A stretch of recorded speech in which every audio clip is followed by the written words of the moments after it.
আসসালামু আলাইকুম। আমি কামরুল হাসান। আমার ইউটিউব চ্যানেল ও Facebook page learning with Kamrul Hasan থেকে সবাইকে স্বাগত জানাচ্ছি। গত ক্লাসে আমরা স্টিফেন ক্রাশেন এবং ওনার 5টি হাইপোথিসিসের সম্পর্কে আলোচনা করেছিলাম এবং ওনার অ্যাকুইজিশন লার্নিং হাইপোথিসিস সম্পর্কে বিস্তারিত কথা বলেছিলাম।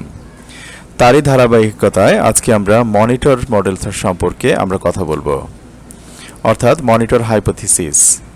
আজকে আমরা এ বিষয়ে কি কথা বলবো সেটি হচ্ছে মনিটর হাইপোথিসিস কি বলা হয়েছে এ সম্পর্কে ক্রিটিক্সদের ধারণা, অর্থাৎ আমাদের পণ্ডিত ব্যক্তিগণ দেশে বিদেশে কি বলেছেন সেটি আমরা একটু আলোচনা করব এবং আমাদের বাস্তব জীবনে অনেক উদাহরণ দিয়ে এটির সাথে আমরা তুলনা করব। তাহলে চলে যাওয়া যাক আজকে আমাদের ভিডিও মনিটর মডেল অথবা monitor hypothesis. Monitor hypothesis, Krashen's second hypothesis is the monitor hypothesis. অর্থাৎ ক্রাশেনের দ্বিতীয় যে হাইপোথিসিস সেটির নাম হচ্ছে monitor hypothesis. Krashen believes that grammar learning occurs through the use of a monitor. এখানে মনিটর মানে হচ্ছে যিনি পর্যবেক্ষণ করছেন, এমন একটি বিষয় অথবা নিজেরও হতে পারে, যিনি পর্যবেক্ষণ করছেন সেই বিষয়টিকেই এখানে তুলে ধরা হয়েছে। অর্থাৎ কি, আমরা যদি মনিটর করি, আমরা যদি দেখি, অবজার্ভ করি, আমরা যদি লক্ষ্য করি অথবা জাজ করি, সেটা যে কেউ হতে পারে, আমারটা আমি নিজেও করতে পারি। তো যখনই এই জাজমেন্ট অথবা অবজারভেশন চলে আসে তখনই কিন্তু আমাদের এই গ্রামারটা শেখা হয়। স্টিফেন ক্রাশেন সেটিই বলছেন। Krashen believes that grammar learning occurs through the use of a monitor. অর্থাৎ আমি যে ভাষাটি অ্যাকোয়ার করলাম, অর্থাৎ যে ভাষাটি আমি শিখলাম, সেটি যদি আমি একটু অবজার্ভ করি যে আমি কি শিখলাম, অথবা একজন টিচার যদি আমার ভাষাটা শোনে, তখন যদি উনি দেখিয়ে দেন, তখন সেটি সেভাবে আমাদের গ্রামারটা শেখা হয়। অথবা আমাদের নিজেরাও নিজেকে অবজার্ভ করে সেটাই শিখতে পারি। অথবা কেউ যদি অবজার্ভ করে, দেখিয়ে দেয়, টিচ করে, সেটিকেও এখানে বলা হচ্ছে monitor. This hypothesis explains the relationship between acquisition and learning. অর্থাৎ এই হাইপোথিসিসটি ব্যাখ্যা করছে কি, relationship between acquisition and learning, অর্থাৎ অ্যাকুইজিশন এবং লার্নিং এর ভিতরে কি সম্পর্ক, সেটি এই হাইপোথিসিস আমাদেরকে আজকে ব্যাখ্যা করছে অথবা করবে বা করেছিল। তো আমরা প্রথম হাইপোথিসিসে জেনেছি যে অ্যাকুইজিশন আমরা ফার্স্ট এবং সেকেন্ড ল্যাঙ্গুয়েজ আমরা অ্যাকোয়ার করি প্রায় একইভাবে, সেটি স্টিফেন ক্রাশেন বলেছিলেন। এই মডেলে অথবা এই হাইপোথিসিসে আমাদের স্টিফেন ক্রাশেন বলছেন যে এটির ভিতরে অর্থাৎ পার্থক্য আছে। লার্নিং এবং আমরা প্রথম মডেলেও শুনেছিলাম, আমরা হাইপোথিসিসে জেনেছিলাম যে লার্নিং এবং অ্যাকুইজিশন দুটি টোটালি ভিন্ন বিষয়। তো মনিটরের মাধ্যমে কিভাবে এটি আমরা পর্যবেক্ষণ করি, এটি ডিস্টিংক্ট অথবা ডিফারেন্সিয়েট করা যাচ্ছে, এটিকে আলাদা করা যাচ্ছে। তো সেটি এখানে এই মডেলটি, এই হাইপোথিসিসটি আমাদেরকে ব্যাখ্যা করবে। and defines the influence of learning over the former। অর্থাৎ লার্নিং এর যে প্রভাব, শিক্ষার যে প্রভাব, সেটি আমরা ফরমার মানে পূর্বেরটি, অর্থাৎ পূর্বেরটি কি, আমরা আত্মীকরণ, আমরা যেই ভাষা আমরা আত্মীকরণ করেছি, তারপর যদি আমরা গ্রামারটি শিখি, তারপরে এটির প্রভাব আমরা যে ভাষাটি শিখলাম অটোমেটিক অথবা অ্যাকোয়ার করলাম অবচেতন মনে, সেটির উপর আমাদের এই গ্রামার শিখার প্রভাবটা কীরকম, সেটি আমাদের এই মনিটর হাইপোথিসিস আমাদেরকে ব্যাখ্যা করে। অর্থাৎ আমরা যদি বাংলা ভাষার কথা চিন্তা করি, আমরা কিন্তু মায়ের পেট থেকে জন্ম নেওয়ার পর আমরা আমাদের পরিবেশের মাধ্যমে, ল্যাঙ্গুয়েজ অ্যাকুইজিশন ডিভাইসের মাধ্যমে, আপনারা ল্যাঙ্গুয়েজ অ্যাকুইজিশন ডিভাইস যদি না জেনে থাকেন, আমার সেই ভিডিওগুলি দেখে নিতে পারেন। Universal grammar, lad, critical period hypothesis, সেই ভিডিওগুলি দেখতে পারেন কিভাবে আমাদের ফার্স্ট অ্যান্ড সেকেন্ড ল্যাঙ্গুয়েজটা আমাদের অ্যাকুইজিশন হয়। তো সেই ভিডিওটা দেখে নিতে পারেন। তো আমরা আমাদের যেই ভাষাটা আমরা আত্মীকরণ করি অটোমেটিক অর্থাৎ অ্যাকোয়ার করি, তো সেই ভাষাটি আমরা অ্যাকোয়ার করার পরে সেটিতে হতে পারে আমরা গ্রামার সঠিকভাবে শিখছি না, অথবা শিখে ফেলেছি কিন্তু আমরা জানছি না আমরা কি ভাষাটা শিখলাম। আমরা যদি বাংলার কথা চিন্তা করি, অনেকেই বাংলা গ্রামার পড়েছেন। বাংলা ভাষা বলা যত সহজ, বাংলা গ্রামার আত্মীকরণ অথবা বাংলা গ্রামার শেখা কিন্তু তার চেয়ে অনেক অনেক কঠিন, সেটি কিন্তু ধারণাতীত। সেটি এখানে আমরা ইঙ্গিত পাচ্ছি। তো আমরা এখানে acquisition and learning and defines the influence of learning over the former, অর্থাৎ আমরা যেই গ্রামারটি শিখি সেই গ্রামারটি আমাদের যে ভাষাটি আত্মীকরণ করলাম তার উপরে একটি প্রভাব পড়ে। আমরা কিছু ক্রিটিক্সের কথা এখন শুনি এই সম্পর্কে। তাহলে ওনারা কি বলছেন? ইন রিকার্ডো শুজ explanation of Krashen and his theory, অর্থাৎ রিকার্ডো শুজ স্টিফেন ক্রাশেন সম্পর্কে এবং তার হাইপোথিসিস সম্পর্কে বলছেন, the acquisition system is the initiator and the learning system performs the role of the monitor or the editor. Ricardo Schulz বলছেন, he states that Krashen believes that, অর্থাৎ ক্রাশেন মনে করছেন, রিকার্ডো শুলজ বলছেন যে ক্রাশেন মনে করেন, কি মনে করেন? the acquisition system is the initiator, অর্থাৎ আমাদের যে আত্মীকরণ অথবা অ্যাকুইজিশন এটি হচ্ছে সূচনা মাত্র। একটি ভাষা শিক্ষার ক্ষেত্রে এটি এক ধরনের সূচনা। তারপর কি বলছেন উনি? And the learning system performs the role of the monitor or the editor, অর্থাৎ আমরা যেই শিক্ষা লাভ করি, আমরা যেই টিচারের কাছে অথবা বিভিন্ন ইনস্টিটিউশনে যে শিক্ষাটা লাভ করি সেটি হচ্ছে কি তাহলে আমাদের মনিটর অথবা এডিটর। আমরা যা শিখলাম সেই ভাষাটাকেই কাটছাট করা, সেই ভাষাটাকে পরিমার্জন করে আমাদেরকে শেখানো। যে ভাষাটা শিখলাম, আমরা অ্যাকুইজিশন করলাম, সেই ভাষাটাই যদি আমরা আবার ইনস্টিটিউটে শিখি তাহলে সেই শিক্ষার মাধ্যমে আমাদের যে অ্যাকুইজিশনটা আরও পরিমার্জিত হয়, পরিবর্তিত হয়, সেটি আমাদের আরও এডিটেড হয়। The input of the monitor hypothesis is the acquired competence, অর্থাৎ যেটি আমাদের প্রবেশ করানো হয় অথবা যেটি আমাদের প্রথমে হচ্ছে সেটি হচ্ছে কি আমাদের অ্যাকোয়ার্ড নলেজ, অর্থাৎ আমরা আমাদের যেই ল্যাঙ্গুয়েজ অ্যাকোয়ার করি অর্থাৎ সেটিকে বলা হচ্ছে ইনপুট। সেটি প্রথমে আমরা জানছি, আমরা শুনছি, সেটিকে বলা হচ্ছে ইনপুট, আর এর মাধ্যমে আমরা আমাদের ভাষাটা শিখছি। তাহলে input of the monitor hypothesis is the acquired competence, অর্থাৎ আমরা যেই ভাষাটা আত্মীকরণ করি, যেটা আমরা দেখে শিখি, শুনে শিখি, বলা হচ্ছে যে সঙ্গদোষে লোহা ভাসে, অর্থাৎ আপনি যদি আমেরিকাতে থাকেন আপনি ঠিকই তাদের স্ট্রাকচার, তাদের সমস্ত কিছু শিখে যাবেন, ভাষাটা শিখে যাবেন।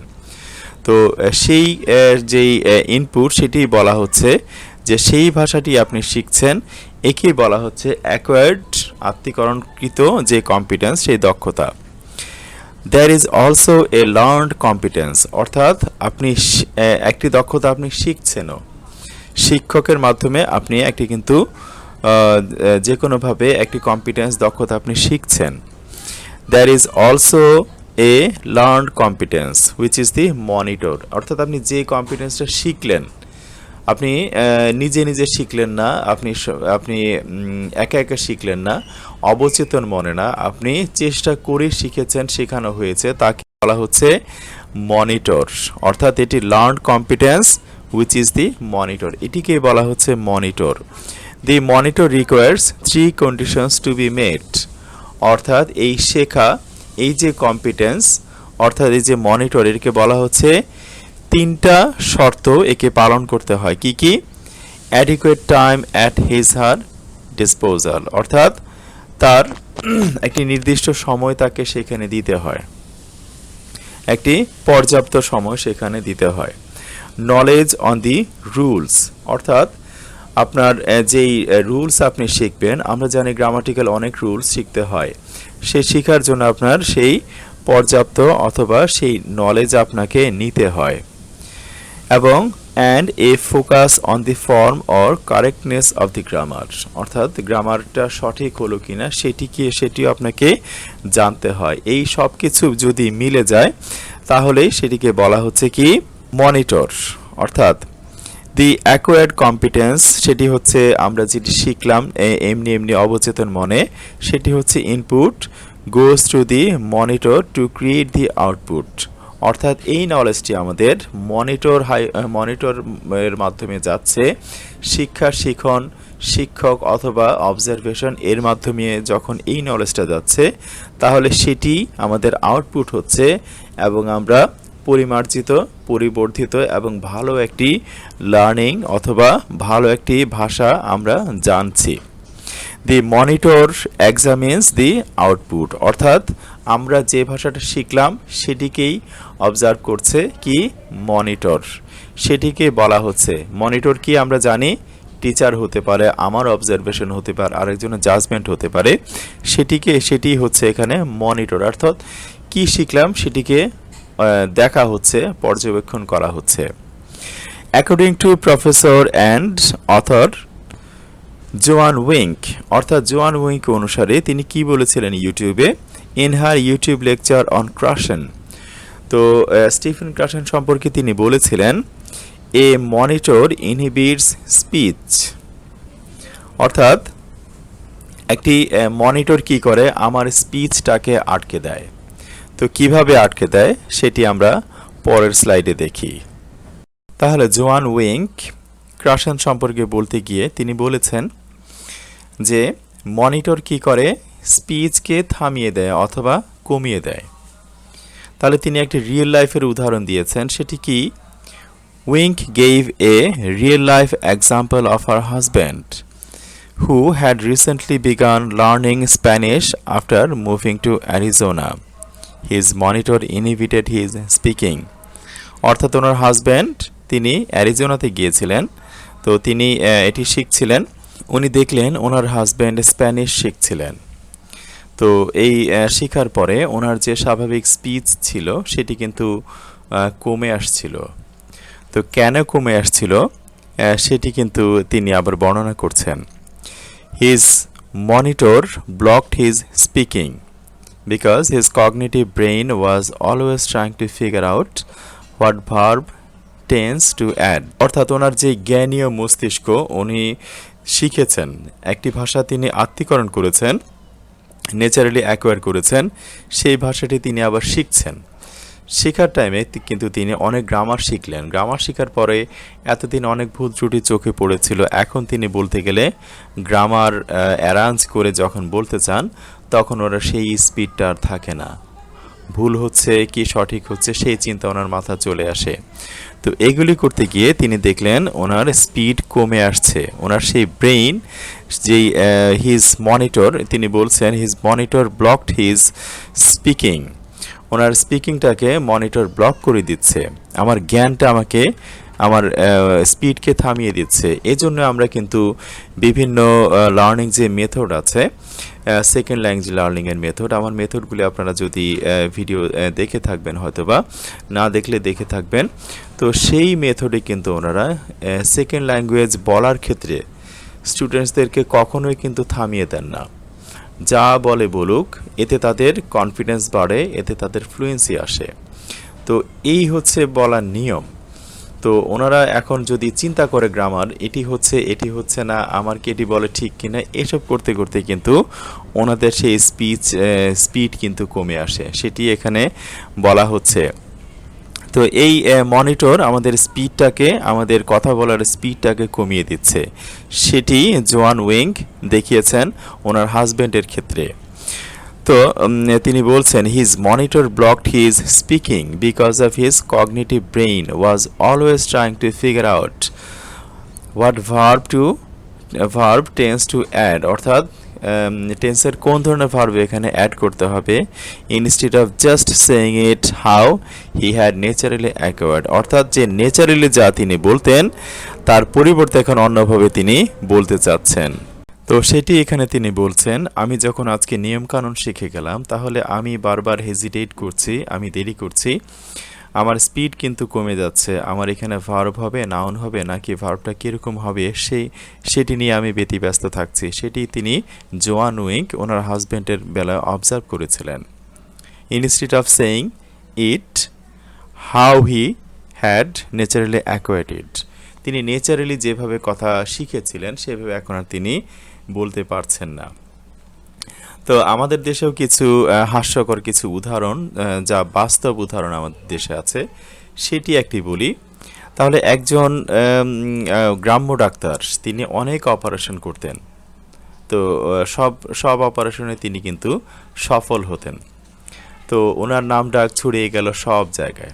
তারপর ওনাকে যখন ডাক্তারের অপারেশনের বিভিন্ন সিস্টেম বা বিভিন্ন অথেন্টিক রুল ওনাকে যখন শিক্ষা দেওয়া হলো, তারপর তিনি অপারেশন করতে গিয়ে তিনি আর সফল হলেন না। তিনি সমস্ত রুলস ফলো করতে গিয়ে দেখলেন যে না, ওনার দ্বারা আর হচ্ছে না, ওনার স্পিড কমে গেল, উনি হেজিটেট করলেন, সব কিছু ওনার সেই রুলগুলি অ্যাপ্লাই করতে যেয়ে তিনি আগের মতো আর পারছেন না। যদিও রুলগুলিও সঠিক ছিল এবং উনি সাকসেস হতেন, সেটিও সঠিক ছিল। তো এর সাথে যদিও একটা হাস্যকর ঘটনা, তবুও কিন্তু এটির সাথে এটির অনেক কিন্তু মিল হয়ে যাচ্ছে। আমরা এরকম অনেক বাচ্চাকে দেখি যারা ইংরেজি মোটামুটি বলে, যখনই আমরা তাদেরকে রুল বলি এটা হচ্ছে না ওটা হচ্ছে, তখনই তারা আমাদের সামনে এসে কিন্তু বিভিন্নভাবে তার যে স্বাভাবিক ফ্লুয়েন্সি, সেই ফ্লুয়েন্সি আর দেখাতে পারে না। তো এটা কিন্তু আরও একটি কারণ যে আমাদের ডিরেক্ট মেথড বলেন, আরও অন্যান্য যত মেথড বলেন সেকেন্ড ল্যাঙ্গুয়েজ লার্নিংয়ের জন্য, সেখানে কিন্তু বাচ্চাদেরকে কথা বলার ক্ষেত্রে কোনো প্রকার কারেকশন তারা করেন না।